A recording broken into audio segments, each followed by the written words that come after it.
മീര ജാസ്മിന് മലയാളികളുടെ മനസ്സിൽ എന്നും വലിയ സ്ഥാനമുണ്ട്. അത്രയേറെ ശ്രദ്ധിക്കപ്പെട്ട സിനിമകൾ തുടരെ ലഭിച്ച നടിയാണ് മീര ജാസ്മിൻ. മീരയ്ക്ക് ശേഷം വന്ന മറ്റൊരു നടിക്കും മലയാളത്തിൽ തുടരെ ഇത്രയും ജനപ്രീതി നേടിയ റോളുകൾ ലഭിച്ചിട്ടില്ല. പലർക്കും 2-3 ഹിറ്റുകൾ ലഭിച്ച ശേഷം പുതുമുഖ നടിക്ക് വഴിമാറി കൊടുക്കേണ്ടി വരുന്നു. എന്നാൽ 2000ത്തിന്റെ തുടക്കവർഷങ്ങളിൽ മീര ഒന്നിനു പിറകെ ഒന്നായി ഹിറ്റുകൾ സൃഷ്ടിച്ചു. അക്കാലത്ത് ലോഹിതദാസ് മീരയ്ക്ക് ഗോഡ്ഫാദർ ആയിരുന്നു.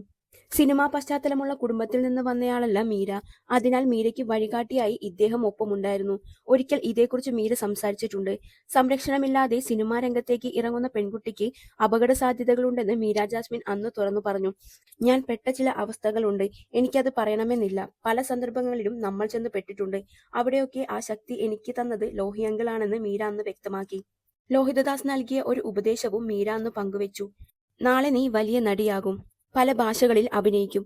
പക്ഷേ ഒരിക്കലും നീ മദ്യത്തിന് അടിമയാകാൻ പാടില്ല. ആദ്യം നേരംപോക്ക് പോലെ മദ്യം കുടിക്കും.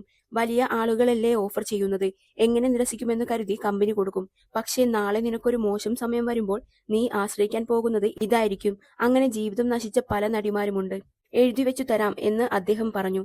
ഇങ്ങനെ പറഞ്ഞു തന്നൊരാൾ തനിക്ക് ദൈവമാണ്. ആരൊക്കെ ഗോസിപ്പ് പറഞ്ഞാലും കളിയാക്കിയാലും ലോഹിതദാസ് തന്റെ ഗുരുസ്ഥാനത്തുള്ളയാളാണെന്നും അതിൽ മാറ്റമില്ലെന്നും അന്ന് മീര ജാസ്മിൻ വ്യക്തമാക്കി. പലരും എന്നെ കളിയാക്കിയിട്ടുണ്ട്. ഒരു ഗുരുവും ശിഷ്യയും, വലിയ ഷോ ഓഫ് എന്ന് പറഞ്ഞു. സിനിമാ രംഗത്തേക്ക് വന്നപ്പോൾ തനിക്ക് നല്ല ഉപദേശങ്ങൾ തന്നത് അദ്ദേഹമാണ്. അതുകൊണ്ടായിരിക്കാം താൻ വലിയ പ്രശ്നങ്ങളില്ലാതെ കരിയറിൽ നിലനിന്നതെന്നും മീര ജാസ്മിൻ പറയുന്നു.